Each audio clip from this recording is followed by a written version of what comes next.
अगर वो चाहते तो हमारे बच्चे निकल सकते थे। 4,000 रुपये उन्होंने मांगे तो हमने कहा भाई देखो इतने पैसे हमारे पास नहीं, हम गरीब बंदे हैं। अनुमान सभा की तरफ से गए थे, इनकी सभा थी बच्चों की, और ये 11 बच्चे गए थे हमारे। दूसरी सभा वालों ने बचाया, वहाँ पे और सभा भी एक और थी, उन बच्चों ने निकाल लिया उसको, लेकिन 2 बच्चे हमारे अंदर ही चले गए। सभी बच्चे एक साथ स्कूल में पढ़ा करते थे। उसके बाद सभी ने मिलकर एक हनुमान सभा बनाई और उसके बाद दशहरा पर्व मनाया। उसके बाद परंपरा ये है कि सभी मिलकर यमुना पर नहाने के लिए जाते हैं, लेकिन हादसा ऐसा हुआ कि सभी खुशियां गम में बदल गई। 11 बच्चों का एक समूह यमुना नदी पर स्नान करने के लिए जाता है, लेकिन अचानक देखते ही देखते एक बच्चा डूबने लग जाता है। उसे बचाने के लिए दूसरा बच्चा जाता है और उसके बाद एक तीसरा बच्चा भी यमुना नदी में उतर जाता है। उसके बाद होता यह है कि तीनों बच्चे डूबने लगते ही तभी वहां पर मौजूद बाकी सभा के लोगों ने एक बच्चे को बचा लिया, जबकि 2 बच्चे यमुना नदी में डूब गए। हालांकि परिवार ने बड़े आरोप लगाए हैं पुलिस प्रशासन पर, वहां पर मौजूद गोताखोरों पर। उनका कहना है कि वहां पर उनसे पैसों की डिमांड की गई। अगर उन्होंने समय रहते बच्चों को यमुना नदी से निकाल लिया होता तो शायद आज बच्चे जिंदा होते। एक बार सुनिए आखिरकार पूरा मामला क्या है। मौके पे नहीं था, मेरे पास घर पे फ़ोन आया था, मेरे बच्चे ने फ़ोन किया था, मेरे 2 बच्चे वहाँ पे गए हुए थे। हमारे 11 बच्चे टोटल इस सभा के अंदर थे जो वहाँ पे गए थे। तो मेरे बच्चे का फ़ोन आया, बोले निखिल डूब गया। एक मेरे बच्चे का नाम निखिल है, एक मेरे बच्चे का नाम है साहिल। तो मेरे को चक्कर आ के सुनते ही साथ कि मेरे दोनों बच्चे चले गए। फिर मेरे पास निखिल ने फ़ोन किया।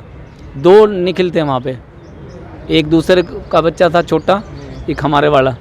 जब निखिल ने मेरे को कहा पापा साहिल डूब गया, तो मैं तभी उस टाइम वहाँ पहुँच गया। अपने यहाँ से जाने में घंटा आधा पौना घंटा जो भी मेरे को लगा संजय चौक से वहाँ पहुँचने पे। वहाँ पे जाने के बाद वहाँ पे कोई गोताखोर कोई कुछ नहीं था, कोई नहीं खड़ा था वहाँ। सिर्फ एक पुलिस वाला था जो वहाँ पे घूम रहा था। सब वहीं है, पता नहीं जी, उस टाइम हमारे सामने तो नहीं थे ना। फिर आपकी क्या बात हुई?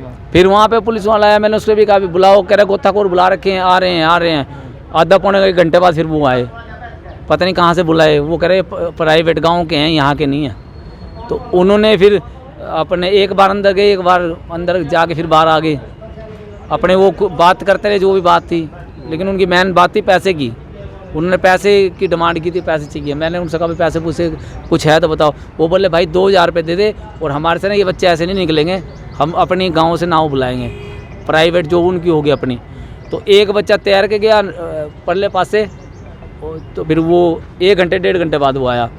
वो आगे बोला भाई हमारी तो पंचर हुई है, वो नहीं आ रहा। तो वो बच्चा वापस आ गया। बच्चा वापस आने के बाद उसने 2,000 रुपये उनको दे दिए।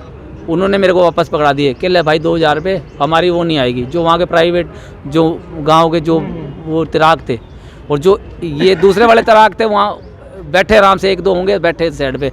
वो बोले ये सरकारी हैं, दूसरे उनके होंगे कोई, वो बीच में नहीं घुस रहे थे। बाद में फिर उन्होंने पैसे मांगे, भाई इतने पैसे। मैं कहा भाई हम गरीब बंदे, इतने पैसे नहीं दे पाएंगे, 50,000 रुपये जितने तुम बता रहे हो। फिर मैंने इस भाई को बुलाया, मैं कहा भाई ऐसे है, हम इसको 10,000 रुपये देते हैं। उनसे बात करी, उनको 10,000 रुपये दिए मुश्किल से हमने, कैसे करा करो के मकल पकड़ो। तो फिर उन्होंने उसके बाद उन्होंने 15-20 मिनट लगाए, हमारे बच्चों को निकाल दिया। सवेरे से 1 बजे से मुश्किल से लगे, 1 बजे से वो उसके अंदर घुसे बाहर निकल रहे। शाम को 5:30 पौने 6 बज गए, तब उन्होंने 5 मिनट भी नहीं लगाई। पहले आपके सामने एक तरह का ड्रामा किया करता, सारे ड्रामा कर रहे थे, सारे चक्री काट के घूम रहे थे।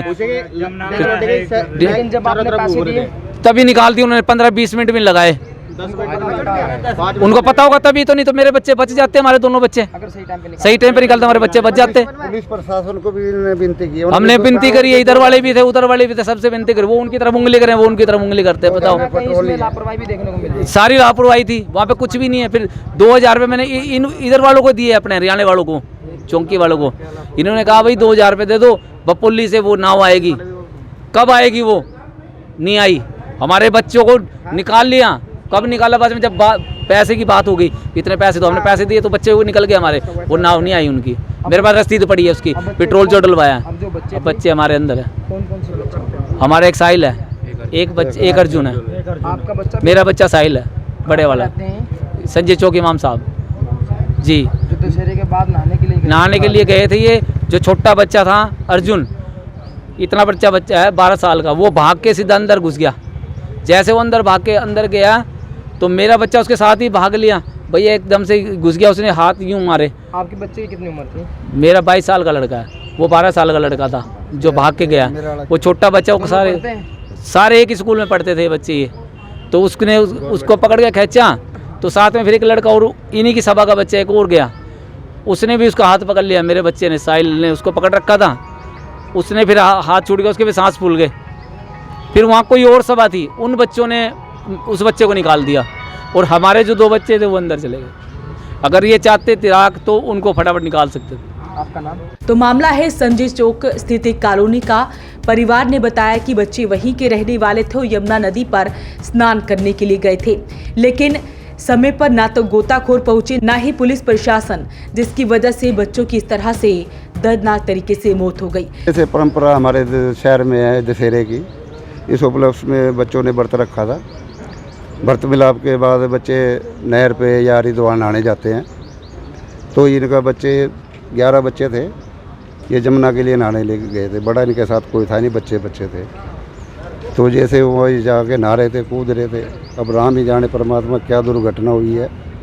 पब्लिक भी अच्छी थी, प्रशासन भी होगा वहाँ पे जब दोनों तरफ ही। तो जी अभी ये वहाँ पे बच्चे कूद गए, एक बच्चा फंस गया। फंसने के बाद दूसरा बच्चा भी उसको बचाने के लिए गया, वो भी फंस गया। तीसरा गया, तीसरा ही फंस गया। एक और सभा वाले जा रहे, हज़ारों बच्चे जाते हैं जमुना पे। तीसरे बच्चे को एक दूसरी सभा वाले ने निकाल लिया। तो फिर जो वहाँ पे तिराक थे, तिराक भी मौजूद थे वहाँ पे, वो इसी लालसा में रहे, भाई ये हमारे को कहेंगे बचा लो बचा लो।